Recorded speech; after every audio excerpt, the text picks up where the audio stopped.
கர்த்தருடைய பரிசுத்த நாமத்திற்கு ஸ்தோத்திரம். நம்ம யாக்கோபு 2வது அதிகாரம் 4வது வசனத்தை தியானிக்க இருக்கிறோம். யாக்கோபு 2:4 ஜெபத்தோடு இந்த செய்திக்குள்ளே கலந்து சொல்லும். தோத்திரம் இயேசுநாதா, தோத்திரம் இயேசுநாதா, உமக்கென்றும் தோத்திரம் இயேசுநாதா, தோத்திரம் இயேசுநாதா, உமக்கென்றும் தோத்திரம் இயேசுநாதா, தோத்திரம் செய்கிறோம் என்னடியார் திரு நாமத்தின் ஆதரவேல், தோத்திரம் செய்கிறோம் என்னடியார் திரு நாமத்தின் ஆதரவேல். இன்றை தினமதிலும் ஒருமித்து கூடவும் நாமத்தினால், இன்றை தினமதிலும் ஒருமித்து கூடவும் நாமத்தினால், தந்தனின் கிருபைக்காய் எமக்கென்றும் தோத்திரம் தோத்திரமே, தந்தனின் கிருபைக்காய் எமக்கென்றும் தோத்திரம் தோத்திரமே. நின்னுதிர மதினால் திறந்தனின் ஜீவ பொது வாரியாம், நின்னுதிர மதினால் திறந்தனின் ஜீவ பொது வாலியாம். நின்னடியார்க்கு பிதாவின் சன்னதி சேரவுமே சன்னதம், நின்னடியார்க்கு பிதாவின் சன்னதி சேரவுமே சன்னதம். இத்தனை மகத்துவமல்ல பதவியை பொரு காலம் எங்களுக்கு, இத்தனை மகத்துவமல்ல பதவியை பொரு காலம் எங்களுக்கு. எத்தனை மாதயவு நின் கிருபை எத்தனை ஆச்சரியம், எத்தனை மாதயவு நின் கிருபை எத்தனை ஆச்சரியம். வானர் தூதர் சேனைகள் மனோகர கீதங்களால் எப்போதும், வானர் தூதர் சேனைகள் மனோகர கீதங்களால் எப்போதும், ஓய்வின்றி பாடி துதிக்க பெறும் மன்னவனே உமக்கு, ஓய்வின்றி பாடி துதிக்க பெறும் மன்னவனே உமக்கு. நீரல்லால் நீரல்லால் பரலோகல் யாருண்டு ஜீவநாதா, நீரல்லால் எங்களுக்கு பரலோகில் யாருண்டு ஜீவநாதா. நீரே அன்றி ஈகத்தில் வேறொரு தேற்றமில்லை பரனே, நீரே அன்றி ஈகத்தில் வேறொரு தேற்றமில்லை பரனே. இயேசுவின் நாமத்தினாலே ஜெபங்கள் பிதாவே, ஆமென். Balasundari price Lord, Janaki Ammal price Lord. இன்னைக்கு நம்ம ஒரு கருகலான ஒரு காரியத்தை, புரிந்து கொள்ள முடியாத கருகள் நான் சொல்ல மாட்டேன், புரிந்து கொள்ள முடியாத ஒரு வசனத்தை தியானிக்க இருக்கிறோம். ஏன் இது புரிந்து கொள்ள முடியாது அப்படின்னு கேட்டீங்கன்னா, தமிழ் பைபிள்ல இதை ரொம்ப ஒரு குழப்பமாக டிரான்ஸ்லேட் பண்ண எழுதி வச்சிருக்காங்க. என்ன நான் வாசிக்கிறேன். யாக்கோபு 2வது அதிகாரம் 4வது வசனம். உங்களுக்கு உள்ளே போதகம் பண்ணி, போதகம்னா என்னங்க? போதகம்னா டீச்சிங், போதகத்தை பண்ணி தகாத சிந்தைகளோடு நிதானிக்கிறவர்களா இருக்கிறீர்கள் அல்லவா நிற்பீர்கள். இதுதான் தமிழ் பைபிள்ல இது ஒரு குழப்பம், புரிந்து கொள்ள முடியாத ஒரு மொழியில இது எழுதப்படுது. டிரான்ஸ்லேஷன் பாத்தீங்களா? ஆனா இங்கிலீஷ் பைபிள் நீங்க எடுத்து வாசிங்கன்னா கிறிஸ்டல் கிளியரா இருக்கு. சரி, இங்கிலீஷ் பைபிள் நான் உங்களுக்கு வாசிக்கிறேன். Do you not make distinction? Do you not make distinction? நீங்க பிரித்து பார்க்கிறீர்கள். அதான் எப்படி பாக்குறீங்களா? பிரித்து பார்க்கறீங்க. இப்ப உங்களுக்கு புரியுதா? தமிழ்ல பாருங்க. உங்களுக்குள்ளே போதகம் பண்ணி, போதகம் நீங்க உங்களுக்குள்ளே என்ன செய்கிற போதகம்னா டீச்சிங், அப்படிதானே? போதகர் செய்யற போதகத்தை நீங்க பண்றீங்கன்னா தமிழ் பைபிள் இருக்கு. தகாத சிந்தை, அப்ப இந்த போதகம் பண்ணும்போது சிந்தையெல்லாம் தப்பு தப்பா சிந்திக்கிறீங்க. போதகத்துல சிந்தனையோடு நிதானிக்கிறவளா இருக்கு. நிதானிக்கிறது இந்த போதகம் சரியா இல்லையா அப்படி இருக்கிற இங்கிலீஷ்ல, தமிழ்ல இங்கிலீஷ்ல மிக மிக அழகா இருக்குது. எப்படின்னா, do you not make distinction, distinction பிரித்து பார்க்கிறீர்கள். முந்தின வருஷம் நம்ம பார்த்தோம், ஒரு பணக்காரர் இருக்கான், ஒரு ஏழை இருக்கான், நீங்க பிரிச்சு பாக்குறீங்க. அடுத்து பாருங்க, among yourself, உங்களுக்குள்ளே. இப்ப ஒரு பக்கம் யார் இருக்கா? பணக்காரன் இருக்கான், ஒரு பக்கம் யார் இருக்கா? ஏழை இருக்கான், இன்னொரு பக்கம் அந்த ஆபீசர்ஸ், ஆலயத்துல பராமரிக்கிற தலைவர்கள் இருக்காங்க. அவங்கள்ட்ட பேசுறாங்க. among yourself and become judges with evil thoughts. Judges என்னது? ஜட்ஜஸ் என்னங்க? ஜட்ஜ் நியாய தீர்ப்பு கொடுக்கிறாரு. இவங்க என்ன செய்யறாங்கன்னா, நீ பணக்காரன் அதனால உனக்கு உயர்ந்த இடம், நீ ஏழை அதனால உனக்கு தர, இல்ல என் பாதத்துல நெல்லு, இல்லைன்னா அங்கே நெல்லு. எவ்வளவு அருமையாக அருமையாக இங்கிலீஷ்ல இது புரியுது பாத்தீங்களா? தமிழ்ல பஞ்சானா புரியாது, இங்கிலீஷ்ல நான் திரும்ப உங்களுக்கு வாசிக்கிறேன். Do you not make distinctions? யாக்கோபு 2வது அதிகாரம், உங்களுக்குள்ளே போதகம் பண்ணி தகாத சிந்தையோடு நிதானிக்கிறவர்களா இருப்பீர்கள் அல்லவா? மிக மிக புரிந்து கொள்வதற்கு கஷ்டம், தமிழ்ல மிக மிக அழகா இருக்குது. இங்கிலீஷ்ல பாருங்க, do you not make distinctions, பிரிச்சு பாக்குறேன். அதெல்லாம் நம்ம வசனத்தை உங்களுக்கு காட்ட போகிறேன். முதல் வசனத்தை விளக்குகிறேன் உங்களுக்கு, இங்கிலீஷ் மூலமாக விளக்க. among yourself, 3 பேர் இருக்காங்க, 3 கூட்டம் இருக்காங்க. ஒரு பக்கம் பணக்காரன் இருக்கான், ஒரு பக்கம் ஏழை இருக்கிறான், இன்னொன்னு அந்த ஆலயத்துல மூப்பர்கள். மூப்பர்கள் யாரு? இந்த மூப்பர்கள் தான் ரிசீவ் பண்ணுவாங்க, வாங்க அப்படின்னு சொல்லி. அமெரிக்கால என் தம்பி ஒரு சம்பவத்தை சொல்லுவாங்க. என்ன சொல்லுவாருன்னா, ஒவ்வொரு வாரமும் ஒரு ஃபேமிலி ரிசீவிங் ஃபேமிலியா இருப்பாங்க. என்ன அர்த்தம்னா, அவங்க சீக்கிரம் வந்துடுவாங்க, வந்து வர்றவங்களுக்கு எல்லாத்துக்கும் ஒரு வணக்கம் வச்சு, பிரதர் வாங்க, சிஸ்டர் வாங்க, நீங்க எந்த இடத்துல உட்காருங்க, வசதியா இருக்கா சொல்லுங்க, உங்களுக்கு ஏதாவது ப்ராப்ளம் தான் எங்களுக்கு சொல்லுங்க. இது ரிசீவிங் குரூப், இது எல்லாத்தையும் இருக்காது, அங்க இருக்குது. and become judges, நியாய தீர்ப்பு கொடுக்குறீங்க. நீ மேலான இடத்துல உட்காரு, நீ தரையில உட்காரு, அல்லது அங்கனுக்குள்ளே நெல்லு. Judges with evil thoughts. Evil தாட்ஸ்னா தவறான சிந்தையோடு. சரி, இப்ப நாம் கிறிஸ்துவுக்குள் யார் அப்படின்னு கேட்டீங்கன்னா, ஈக்குவல். எல்லாரும் எப்படி? ஈக்குவல். சரி, அந்த ஈக்குவல்ங்கிறத நான் உங்களுக்கு முதல் பைபிள்ல இருந்து காட்டப்படும். முதல் எடுத்துக்கோம், கலாத்தியர் எடுத்துக்கொள்வோம். 3வது அதிகாரம் 26வது வசனம். கலாத்தியர் 3:26.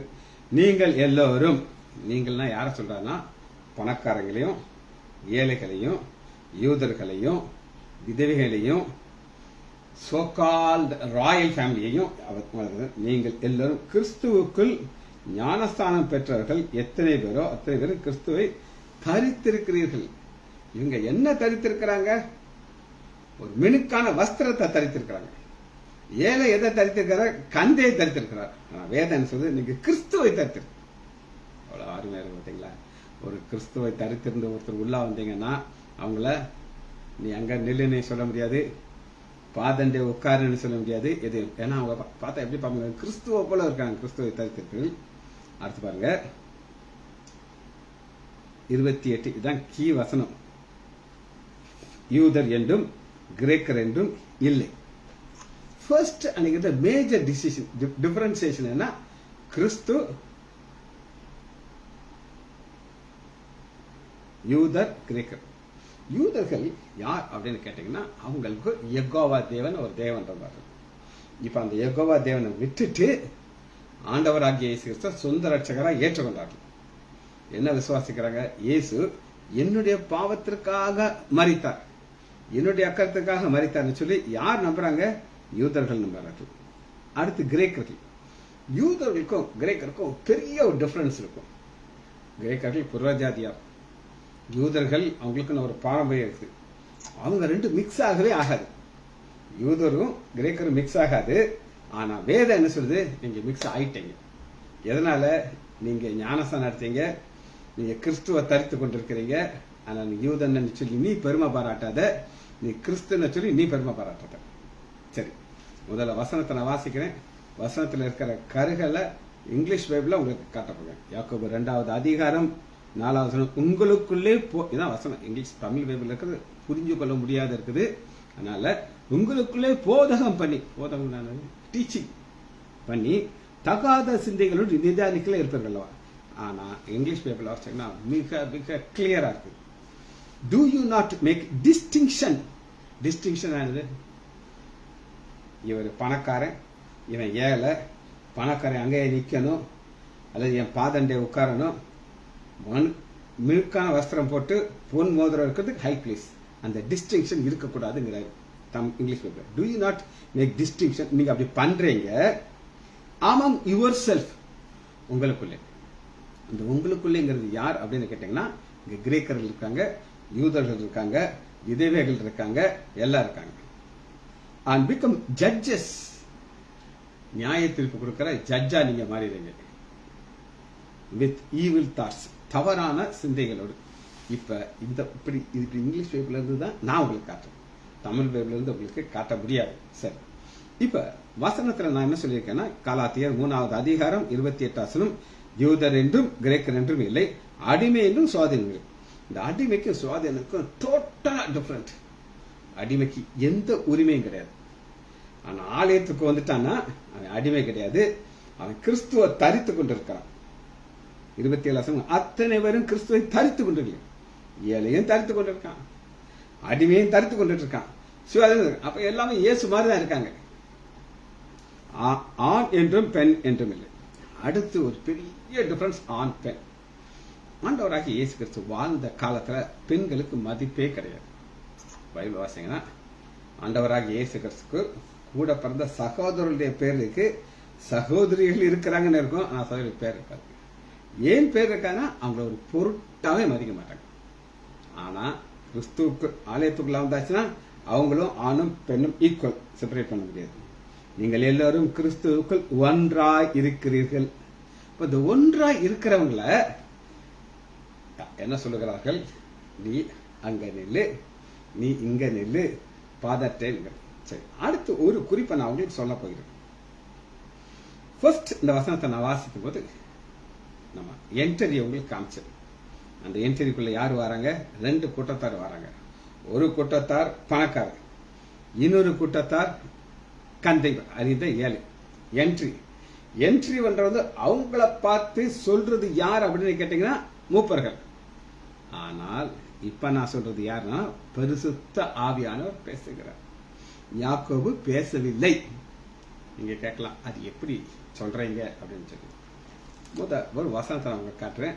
அப்பதான் ஆண்டவர் டைரக்டா பேசுறது உங்களுக்கு தெரியும். பாப்போமா? ஆதியாகமம் 3வது அதிகாரம் 23வது வசனத்துல ஆதாம் பேசுகிறான். வாசிக்கிட்டவங்களுக்கு ஆதியாகமம் 3வது அதிகாரம் 20. அப்பொழுது ஆதாம், இவள் என் எலும்பின் எலும்பும் என் மாமிசத்தின் மாம்சத்தில், இவள் என்னிட மனுஷன் எடுத்தப்பட மனுஷன் என்றப்பட என்றான். முடிச்சிச்சு, அவன் பேசி முடிச்சிட்டான். 24வது வசனம், ஆவியானவர் பேசுகிறார். இது நிமித்தம் புருஷன் தான் தகப்பனையும் தன் தாயும் விட்டு தன் மனைவியோடு இசைந்திருப்பான், அவர்கள் ஒன்றாயிருப்பார்கள். இது சொல்றது ஆவியானவர் சொல்லுகிறாரு. அதுபோல இங்க யாக்கோபு 2வது அதிகாரம் 4வது வசனத்திலையும் சொல்றது யாக்கோபு கிடையாது, ஆவியானவர். எப்படி சொல்லுகிறான்னு சொல்லி இங்கிலீஷ் பைபிள்ல உங்களுக்கு நான் வாசிக்கிறேன், தமிழ் பைபிள்ல இல்ல. Do you not make distinction? நான் ஒன்னா நினைச்சிட்டேன்ப்பா, ஆணையும் பெண்ணையும் ஒன்னா நினைச்சிட்டேன், அடிமையும் சுவாதீனம் ஒன்னா நினைச்சிட்டேன், யூதனையும் கிரேக்கரையும் ஒன்னா நினைச்சிட்டேன். among yourself and become judges with evil thoughts. சரி, அடுத்த குறிப்பை நாம பார்க்க போகிறோம். நாம் யார் அப்படின்னு சொல்லி வேதம் தெளிவாக சொல்லுது. எடுத்துக்கோமா, யாக்கோபு 3வது அதிகாரம் 26வது வசனம். நீங்கள் எல்லாரும் இயேசு கிறிஸ்துவை பற்றும் விசுவாசத்தினாலே தேவனுடைய புத்திரராயிருக்கிறீர்கள். பற்றும் விசுவாசம்.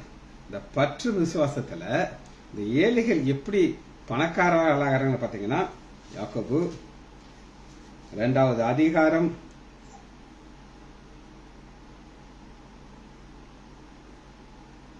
5வது வசனம், என் பிரியமான சகோதரரை கேளுங்கள், தேவன் இவ்வுலகத்திலே தரித்திரரை விசுவாசத்தில் ஐஸ்வர்யமாக்கிறார். விசுவாசத்துல எப்படி ஆகிட்டார்? ஐஸ்வர்யம் ஆகிட்டார். இவங்க யார் ஐஸ்வர்யவானா? பொன் மோதிரம் போட்டுட்டு சூப்பர் ட்ரெஸ் போட்டுட்டு இருக்கிறவன் ஐஸ்வர்யவான் கிடையாது. அவங்களுக்கெல்லாம் விசுவாசம் கிடையாது. ஆனா இந்த ஏழைகளுக்கு விசுவாசம் இருக்கு. அதனால ஆண்டவர் இவங்களை என்ன கிட்டாரு? ஐஸ்வர்யம் ஆக்கிட்டார். அதனாலதான் கலாத்தியர் 3வது அதிகாரம் 26, நீங்கள் எல்லாரும் கிறிஸ்துவை பற்றும் விசுவாசத்தினாலே தேவனுடைய புத்திரராயிருக்கிறீர்கள். நம்மெல்லாம் தேவனுடைய புத்திரர். அந்த புத்திரருக்கு அதுக்கு ஒரு பயங்கர வெயிட் இருக்குங்க. அந்த வெயிட்டை நீங்க புரிஞ்சுக்கணும். ஒரு எம்எல்ஏ ஒருத்தர் இருக்கார், ஒரு எம்பி இருக்கார், ஒரு மினிஸ்டர் இருக்கார். இவங்க பையங்க ரோட்ல நடந்தா எப்படி நடப்பாங்க? ரோட்ல நடக்க மாட்டாங்க. ஒரு இடத்துல உட்கார்ந்தாங்கன்னா அவங்க பண்ற பந்தாக்கு அளவே இருக்காது. சரி, அடுத்து நாம் யார், நம்மளை எங்க உட்கார வைக்க கூடாதுங்கிறதெல்லாம் நம்ம பார்க்கறதுக்கு ஃபர்ஸ்ட் நம்ம யார் அப்படின்னு நமக்கு இவங்கெல்லாம் விசுவாசத்தில் ஐஸ்வர்யவான்கள், ஏழைகள். யோவான் 1வது அதிகாரம் 12வது வசனம், அவருடைய நாமத்தின் மேல் விசுவாசம் உள்ளவர்களாய், விசுவாசம் உள்ளவர்களாய் அதை ஏற்றுக்கொண்டவர்கள் எத்தனை பேர்களோ அத்தனை பேர்களும் தேவனுடைய பிள்ளைகளாகும்படி அவருக்கு அதிகாரம். தேவனுடைய பிள்ளை உள்ள வர்றாங்க. ஆனா தரித்திரம், இந்த தேவனுடைய பிள்ளை உள்ள வர்றது ஈவில் தாட்ஸ் வருது. என்ன தாட்ஸ்? ஈவில் தாட்ஸ் வருது. வந்துட்டு உள்ள வந்துட்டாங்க, இவனுக்கு போய் நம்ம சீட்டு கொடுக்க முடியாது, அதனால இவன் எங்க உட்கார வைக்கணும்? தரையில உட்கார வைக்கணும். அந்த ஈவில் தாட்ஸ் வரக்கூடாது. இதுதான் வேதம் தெளிவாக நமக்கு சொல்றது. சரி, ஆண்டவர் கிரியேஷனை சொல்லி காட்டுறாரு. கிரியேஷனை குறித்து ஒரு அருமையான வசனத்தை நம்ம காட்டுறேன். சரிங்க, கிரியேஷன் அப்போஸ்தலர் 17வது அதிகாரம் 26. கிரியேஷன்ல ஆண்டவர் எல்லாரையும் எப்படி உண்டு பண்ணுகிறார்? பிறந்ததுக்கு அப்புறம் தான் ஒருத்தன் ஏழையாகிறான், ஒருத்தன் பணக்காரன் ஆகிறான். ரெண்டுமே எப்ப? பிறந்ததுக்கு அப்புறம். ஆனா பிறக்கிறதுக்கு முன்னாடி அப்போஸ்தலர் 17வது அதிகாரம் 26 மனுஷ ஜாதியான சகல ஜாதிகளையும், ஆணா இருக்கட்டும், பெண்ணா இருக்கட்டும், யூதனா இருக்கட்டும், கிரேக்கனா இருக்கட்டும், அடிமையா இருக்கட்டும், சுயாதீனா இருக்கட்டும், சூப்பர் ஸ்டாரா இருக்கட்டும், யாரா இருக்கட்டும், மனுஷ ஜாதியான சகல ஜாதிகளையும் அவர் ஒரே ரத்தத்தினாலே தோன்ற பண்ணி, ஒரே ரத்தம். இன்னைக்கு கோடீஸ்வரனுக்கும் ஒரே ரத்தம், ஏழைக்கும் ஒரே ரத்தம். நீ கூட பார்த்திருக்கீங்களா? கரு கரு கரு கரு கருன்னு இருப்பார். அவன் கைய ஒரு அருங்க சிகப்பு ரத்தம் தான். ஒரு பிரிட்டிஷர் வெள்ளக்காரனா இருங்க, அவனுக்கும் ஒரே கலர் ரத்தம் தான். ஒரு பெரிய பெரிய பெரிய ஜாதி, ஏதோ ஒரு ஜாதி, சோக்கால் ஹை ஜாதி, அவன் கையா இருங்க, அங்கே ரத்தம் வரும். லோ ஜாதி எல்லாம் அந்த ஒரே ரத்தத்தால் தான் உண்டு பண்ணுகிறான். ஆனா பூமிக்கு வந்த பிறகு பிரிவு. அடுத்து பாருங்க, தோன்ற பண்ணி பூமியின் மீது எங்கும் குடியிருக்க செய்து, பூமி எங்கும் குடியிருக்க செய்து. என்ன அர்த்தம் அப்படின்னு கேட்டீங்கன்னா, இன்னைக்கு ஆண்டவர் பிக்ஸ் பண்ணிட்டாருங்க, நான் விருதுநகர்லாம் இருக்கணும் அப்படின்னு சொல்லி. ஏன் நான் விருதுநகர் இருக்கிறேன் அப்படின்னு நீங்க கேட்டீங்கன்னா, என்னுடைய தகப்பனார் டாக்டர் ஹெச் லைசாண்டர், அவர் எம்பிபிஎஸ் படிக்கிறார். LMP லைசன்ஸ்ட் மெடிக்கல் பிராக்டிஸ் அப்படின்னு சொல்லி 3 வருஷம் ஒரு கோர்ஸ் வச்சிருந்தாங்க எங்க அப்பா இருக்கும்போது. அந்த கோர்ஸ் அவர் படிக்கும்போது தான் லாஸ்ட் அந்த course LMP licensed medical practitioner. அதை முடிச்சுட்டு டாக்டர் தியோடர் வில்லியம்ஸ் அப்படின்னு ஒருத்தர் போய் அசிஸ்டண்டா வேலைக்கு சேர்ந்தார். ஒரு பிரிட்டிஷர். அவர் நல்ல சர்ஜன். எங்க அப்பாவுக்கு தொழில் ஃபுல்லா சொல்லி கொடுத்தாரு. ஒரு 2-2.5 வருஷம் எங்க அப்பா கூட வந்து எல்லா சர்ஜரியும் கத்துக்கிட்டாரு. கத்துக்கிட்டு நாகர்கோவில் போயிட்டார். நாகர்கோயில்ல என்னுடைய தகப்பனாருடைய அப்பா, தாத்தா, அவர் ஒரு கடை வச்சிருந்தார் வாடகைக்கு கொடுக்கறதுக்கு. நம்ம ஊர்ல இருந்து ஒரு குடும்பம், அவர் நாட்டாமை குடும்பம் ஒரு குடும்பம் இருக்கு, நாட்டாமக்காரர்கள் அவங்க பேர். அந்த நாட்டாமக்காரர்கள் வந்து அவங்க ஒரு கயிறு கடை என்னுடைய தாத்தாவுடைய இடத்துல வச்சிருந்தாங்க. அப்ப எங்க தாத்தா சொன்னாரு, என் பையன் டாக்டர் ஆகி நிறைய சர்ஜரி கத்துக்கிட்டான், இன்னும் ஒரு 4 நாள்ல வர்றான் அப்படின்னு சொல்லி. அவர் சொல்லியிருக்காரு, சார் விருதுநகர்ல டாக்டரே இல்லை சார், உங்க பையனுக்கு விருதுநகர் அனுப்பி சொல்லுங்க சார், நாங்க அவங்கள நல்லா பாத்துக்கிறோம், வாடகைக்கு இடம் வச்சு தரோம், என்னென்ன முடியுமோ எங்களால், நாங்கள் பெரிய பவர்ஃபுல் ஃபேமிலி, உங்களுக்கு எல்லாம் செஞ்சு கொடுப்போம். எங்க அப்பா வந்தோடனே தாத்தா சொன்னார். எங்க அப்பா ஒரே சந்தோஷம். எங்க அப்பாவுக்கு நாகர்கோயில பிராக்டிஸ் பண்ண பிடிக்கல. ஏன் பிடிக்கல அப்படின்னு கேட்டீங்கன்னா, எல்லாமே கூட படிச்ச ஃப்ரெண்ட்ஸ், எவனுமே மதிக்க மாட்டான். டாய் பாய் வாடா போடா அப்படிதான் சொல்லுவாங்க. அதனால ஒரு வசனத்தை சொல்றாரு எங்க அப்பா, ஒரு தீர்க்கதரிசிக்கு அவன் பிறந்த ஊர்ல மதிப்பு இருக்காது, அதனால நான் வெளி ஊர்ல போய் தான் பிராக்டிஸ் பண்ணேன். விருதுநருக்கு அவங்களுடைய கூட வந்தார். வந்து விருதுநர்ல உட்கார்ந்தாரு, பிராக்டிஸ் பண்ணாரு, ஆஸ்பத்திரி ஆரம்பிச்சாரு. அதுக்கப்புறம் என்னை ஆண்டவர் போதகர மாத்தினாரு. இந்த ஊர்ல வச்சு நான் செய்தி சொல்றேன், நீங்க கேட்கறது காரணம் என்ன அப்படின்னு நீங்க கேட்ட. இதான் வசனம். இந்த கதைக்கு பின்னணி இந்த வசனம் சொல்லுது. யாக்கோபு அப்போஸ்தலர் 17வது அதிகாரம் 26 வசனம், மனுஷ ஜாதியாகிய சகல ஜனங்களையும் அவர் ஒரே ரத்தத்திலே தோன்ற பண்ணி பூமியின் மீதெங்கும் குடியிருக்க பண்ணி முன் தீர்மானத்தபடி காலங்களையும் அவர்கள் குடியிருப்பின் எல்கையும் குறித்திருக்கிறார். இதனாலதான் நீங்க என்னைய பாக்குறீங்க. நாகர்கோயில் இருந்தால்னா நான் என்ன இருப்பேன்னு தெரியாது, உங்களுக்கு இப்படி ஒரு கேரக்டர் இருக்குன்னே தெரிஞ்சிருக்காரு. ஆண்டவர் எல்லாத்தையும் முன் குறித்துட்டார். யூதர்களையும் முன் குறித்துட்டார், எல்லாரையும் முன் குறித்து இங்க என்ன செய்திருக்காரு. 29வது வசனம் அப்போஸ்தலர் 17:29, நாம் தேவனுடைய சந்ததியா இருக்க. இந்த தேவனுடைய சந்ததி தான் ஆலயத்துக்குள்ள வர்றாங்க. அந்த ஆலயத்துக்குள்ள வரும்போது ஒரு பிரிவினை பண்றாங்க, ஜட்ஜா. நீ எங்க உட்காருங்க, நான் ஜட்ஜி, நான் தீர்ப்பு பண்ணிட்டேன், நீ தரையில தான் உட்காரணும். ஏன் நீ கந்தை அணிந்து வந்திருக்கிற, ஏன் நீ ஒரு ஏழை, அது செய்ய கூடாது. ரைட். இந்த நியாய தீர்ப்பு குறித்து ஒரு வசனத்தை உங்களுக்கு காட்டுறேன். நாம் என்ன செய்யக்கூடாது அப்படின்னு கேட்டீங்கன்னா, பவுல் மிக அருமையாக தெளிவாக ஒரு காரியத்தை சொல்றார். இதை நான் பல இடத்துல இதை நான் சொல்லியிருக்கிறேன். எப்ப சொல்லுவேங்கிறத நான் உங்களுக்கு சொல்லிடுறேன். சிலர் என்கிட்ட வந்து கேட்பாங்க, சார் இந்த இரட்டை கொலை அப்படின்னு கொலை நடந்துச்சு, அந்த ஆளு நரகத்துக்கு தான் போவாரா அப்படின்ட்டு. இன்னும் ஒரு சிலரை பத்தி என்கிட்ட கேட்பாங்க, சார் அவன் ஊழியக்காரரா இருக்கான் சார், இப்படி ஒரு சேட்டை பண்றான் சார், இவன் நரகத்துக்கு தான் சார் போவான் அப்படின்னு கேட்பாங்க. அதுக்கு இந்த வசனத்தை காட்டுறேன், சொல்லட்டா உங்களுக்கு. 1 கொரிந்தியர் 4வது அதிகாரம் 2வது வசனம், மேலும் உக்ரான்காரன் மேனேஜர் உண்மை உள்ளவா காணப்படுவது அவசியம், ஆகிலும் நான் உங்களிலாவது மனுஷனுடைய நியாய தீர்ப்பினாவது விசாரணையாவது தீர்ப்பப்படுகிறது எனக்கு அற்பமா காரியம். அப்படின்னா என்ன சொல்றேன்னா, நீங்க எனக்கு பாஸ் மார்க் கொடுத்துருவீங்க, நான் பவுல் வேதத்தை போச்சுக்கிறேன், எனக்கு நீங்க என்ன கொடுத்துருவீங்க, பாஸ் மார்க் போட்டுருவீங்க.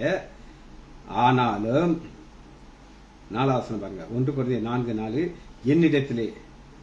என்னிடத்திலே குற்றத்தை அறியேன், அதனாலே நான் நீதிமான் என்று நியாயம் தீர்க்கிறது கர்த்தர்.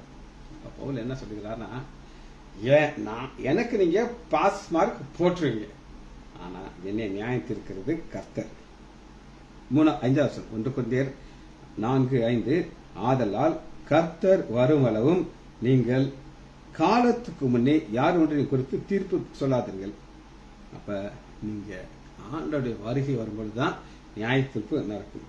அவர் என்ன செய்வார் அப்படின்னு கேட்டீங்கன்னா, இருளிலே மறைந்திருக்கிறவரை அவர் யோசனைகளை வெளியேற்படுத்துவார், அப்பொழுது அவனுடைய புகழ்ச்சி தேவனாய் உண்டாயிருக்கும். இது ஆண்டவர் சொல்றாரு. அப்பா, நான் வரும்போதுதான் ஏன் முடியும், நீ இப்ப இந்த ஆலயத்துல ஒரு செக்ரட்டரி, பிரசிடென்ட் இருக்காங்க, செக்ரட்டரி இருக்காங்க, ட்ரெஷரர் இருக்காங்க. நீங்க என்ன செய்யணும்னா யாரையுமே ஜட்ஜ் பண்ணாதீங்க. சரி, மத்தேயு 7வது அதிகாரம் 1 வசனத்தை உங்களுக்கு வாசிக்கிறேன். ஜட்ஜ் பண்ணக்கூடாது. ஏன் ஜட்ஜ் பண்ணக்கூடாது அப்படின்னு கேட்டீங்கன்னா, ஆண்டவராகிய இயேசு கிறிஸ்து தெளிவாக என்ன சொல்லுகிறார் அப்படின்னு கேட்டீங்கன்னா, நீங்கள் குற்றவாளிகள் என்று தீர்க்கப்படாதபடி மற்றவர்களை குறித்து நீ பேச. இவங்க என்ன பேசுறாங்க, ஒரு பணக்காரனை பார்த்து, வணக்கம் ஐயா, நீங்க காணிக்கை கொடுத்ததுக்கு தோத்திரம், உங்க காணிக்கை மூலமா நான் இதெல்லாம் ஊழியம் செய்தேன், நீங்க மோதிரம்லாம் போட்டிருக்கீங்க, எங்களுக்கு இன்னும் கொஞ்சம் காணிக்கை கொடுப்பீங்க. பேசாத. ஏனென்றால் நீங்க மற்றவர்களை குறித்து தீர்க்கிற தீர்ப்பின்படியே நீங்களும் தீர்க்கவில்லை, மற்றவர்களை அளக்கிற அளவின்படி உங்களுக்கு அளக்கப்படும். ஆண்டவர் லைட் வச்சிருக்காரு, இதன்படிதான் ஆண்டவர் செய்வார். பவுல் இதே வசனத்தை இன்னும் அருமையா ஒரு ஸ்டெப் மேல போய் சொல்றாரு. வாசிக்கமா, ரோமர் 2வது அதிகாரம் 1வது வசனம். மற்றவர்களை குற்றவாளிகளை தீர்க்கிறவனே, நீ யாரா இருந்தாலும் சரி, போக்கு சொல்ல உனக்கிடமில்லை. நீ குற்றமாக தீர்க்கிறவர்கள் எவைகளோ அவைகளை நீயே சரிகிறனாலே மற்றவர்களை குறித்து சொல்லுகிற தீர்ப்பின்படியே உன்னை நீ மற்றவர்களை குறித்து என்னெல்லாம் தீர்ப்பு படுத்துறாயோ, எஸ், நீதிமானும் ஒருவனும் கிடையாது. வெரி குட், புரிஞ்சுக்கோங்க. நீங்க மற்றவங்களை குறித்து என்ன செய்யக்கூடாது, தீர்ப்பு செய்யக்கூடாது. நாம் என்னதான் பேசலாம் அப்படின்னு நீங்க கேட்டீங்கன்னா, என்னதான் பேசலாம்னா பவுல் நம்ம என்ன பேசலாம் ஒரு அழகான ஒரு காரியத்தை சொல்லுகிறார். வாசிக்குமா? 1 கொரிந்தியர் 1வது அதிகாரம் 11வது வசனம். இங்க ஒரு வீட்டுல சபை நடக்குதுங்க. ஏனென்றால் என் சகோதரர்களே, உங்களுக்குள்ளே வாக்குவாதம் ஒன்றென்று குலேவியால் வீட்டிலே உங்களை குறித்து கேள்விப்பட்டு இங்க ஒரு பிரிவினை வந்துருச்சுங்க. ஒரு கூட்டத்தார் சொல்றாங்க நான் பவுல சேர்ந்தவங்க, ஒரு கூட்டத்தார் சொல்றாங்க நான் அப்போலோவை சேர்ந்தவங்க, கிறிஸ்துவா பிரிந்திருக்கிறார். இப்ப பிரிவினைய குறித்து சொல்லிட்டு என்ன சொல்ல விரும்புகிறார் அப்படின்னு கேட்டீங்கன்னா, 15 கிறிஸ்துவை பற்றிய உபதேசம் கெட்டுப்போர்களுக்கு பைத்தியம் இருக்கு, ரட்சிக்கப்பட்ட நமக்கோ அது தேவ பலனா இருக்குது. தேவ பலன் அப்படின்னா என்ன அப்படின்னு கேட்டீங்கன்னா, ஆண்டவர் என்ன சொல்ல விரும்புகிறார் அப்படின்னு கேட்டீங்கன்னா, அந்த உபதேசத்துல அந்த உபதேசம் சிலுவை குறித்த உபதேசத்தை குறித்து நான் உங்களுக்கு காட்டுறேன். எபேசியர் 2வது அதிகாரம் 11வது வசனம். சிலுவையை பற்றிய உபதேசம் பிரிவினைக்கலங்க, அது ஒன்னா சேர்க்குது. பிரிவினைக்கு உபதேசம் அது எப்படிங்கிறத நான் உங்களுக்கு காட்டுறேன். 2வது அதிகாரம் 11வது வசனம். ஆனபடினாலே முன்னே மாமிசப்படி புறஜாதியாய் இருந்த நம்ம எப்படி இருந்தோம், புறஜாதியா இருந்தோம். நம்மளை யூதராக இணைக்கிறார், பிரிக்க மாட்டாக இணைக்கிறார். அக்காலத்திலே கிறிஸ்துவை சேராதவர்களும் இஸ்ரேலுடைய காணியாட்சிக்கு புறம்பாடும் வாக்குத்தரும் இருந்தது. இவ்வுலகத்திலே தேவன் ஆற்ற வந்தது. முன்னே தூரமா இருந்த நீங்கள் கிறிஸ்துவின் ரத்தத்தினாலே சமீபமானார்கள். அதனாலே இரு தரத்தாரையும் சிலுவையிலே கொன்று ஒன்றாக்குறார். என்ன அர்த்தம்னா, சிலுவைக்குள்ள வரும்போது இயேசு எல்லாருக்கான ரத்தத்தை சிந்துகிறார். அந்த ரத்தம் நம்மளை ஒன்றா மாற்றுது. பிரிவினை கிடையாது. என்ன பிரிவினை?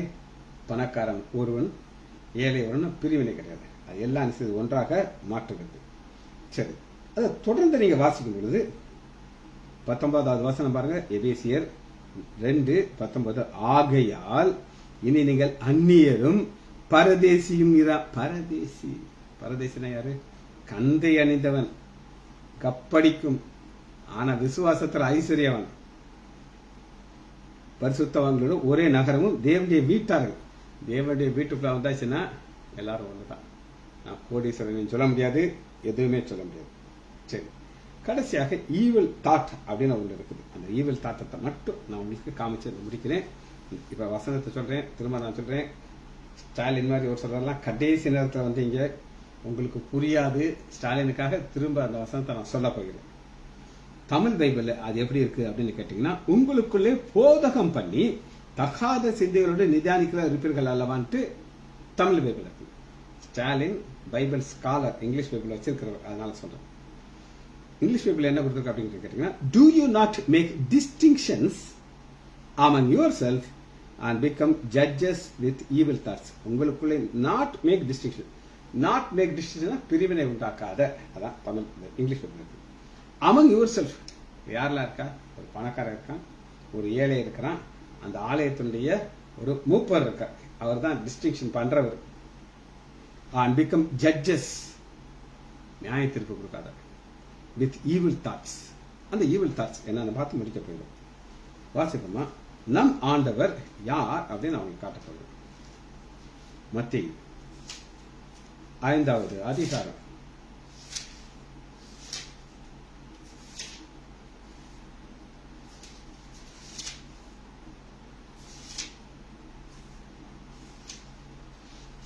45வது வசனம். இப்படி செய்தனாலே நீங்கள் பரலோக தேவனுக்கு புத்திரராய் இருப்பீர்கள், அவர் தீயோர் மேலும் நல்லோர். அப்ப தேவனுடைய புத்திரராக நீங்க மாறணும்னா நீங்க வித்தியாசம் இருக்கக்கூடாது. உங்களை துன்பப்படுத்துறவர்களுக்காக நீங்க ஜெபிக்கணும். அப்படி அந்த கூட்டத்தாருக்குள்ள வரணும்னா தேவனுடைய புத்திரராக இருக்கணும். இப்ப இவங்களுடைய இருதயத்துல என்ன இருக்குங்கிறத மட்டும் பார்த்து இந்த செய்தியை முடிக்க போறோம். மத்தேயு 12வது அதிகாரம் 35வது வசனம். நல்ல மனுஷன் இருதயமாகிய நல்ல பொக்கிஷத்திலிருந்து நல்லதை எடுத்து காட்டுவான். பொல்லாத மனுஷன் பொல்லாத பொக்கிஷத்திலிருந்து பொல்லாத. இந்த பொல்லாத மனுஷன் தான் என்ன பேசுறான் அப்படின்னு கேட்டீங்கன்னா, ஈவில் தாட் வருது அவனுக்கு. இந்த பணக்காரனை பார்த்தான்னா ஹாப்பி ஆயிடுறான், ஏழையை பார்த்தா ஈவில் தாட்ஸ் வருது. ஜெபிச்சு முடிப்போமா? மகா இரக்கமும் கருவேமுள்ள பிதாவே, துதிக்கிறோம் ஐயா. தமிழில் புரிந்து கொள்ள முடியாத வேதத்தை எங்களுக்கு ஆங்கிலத்திலே சொல்லித்தந்த ஆவியானவரே, துதிக்கிறோம் ஐயா. சத்தியத்தை புரிந்து கொள்ள எங்களுக்கு கிருபை தந்ததுக்காக நன்றி ராஜா. பிள்ளைகள் ஒவ்வொருவரையும் என் ஆண்டவராகிய இயேசு கிறிஸ்துவின் நாமத்தினாலே ஆசீர்வதிக்கிறேன். இயேசுவின் நாமத்தினாலே ஜெபங்களின் பிதாவே, ஆமேன், ஆமேன், ஆமேன்.